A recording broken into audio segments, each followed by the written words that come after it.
Ah, Mega Man, the series of video games that I love to curse. I still remember the first one played on Nintendo. Mega Man, well, at least the first one that I remember playing. And the cheat that went along with it where you could pause and actually destroy your enemies by pausing, unpausing, pausing, unpausing. And then came Mega Man 2, 3, and a whole bunch of them coming back into play.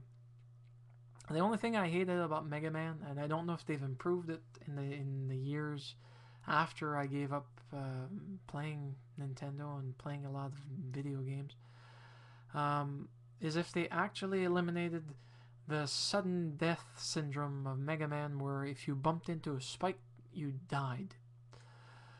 I never quite got that gist, especially because you had a health bar, and it's not as if one single spike would actually kill you.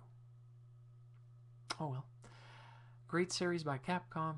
Goes in the same ranking for me as Bionic Commando, where you actually get to kill Hitler with one shot while throwing yourself out of a ledge to actually hit the cockpit.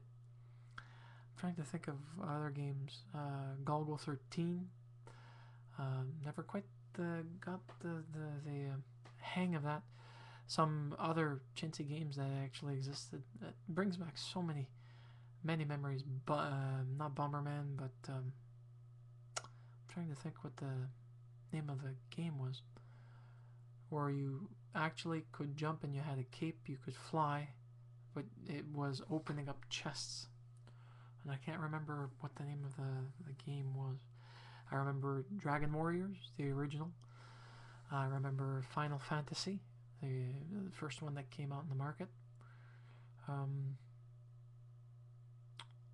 to think of others. Russian Attack from Konami. Contra from Konami. It's sad when you actually think of games that there is no real true ending to it. Like Russian Attack, you finish it and you see the credits and then you start over again. And you finish it and you start over again. You finish it and you start over again, so on and so forth. The bad thing about video games. Nowadays, they actually add on to the worth of video games that when you finish, you get this little handy gadget or disguise that you can actually dress up in and use it to your advantage during the game. So, at the very least, they learned from the past. I still love role-playing games for the sheer fun of actually spending lots and lots of time on one game. Shoot 'em ups, not so much, but everything for me is pretty much fair game as long as I get to learn how to play it and not die in the few first seconds. Oh well. Have a nice one, son.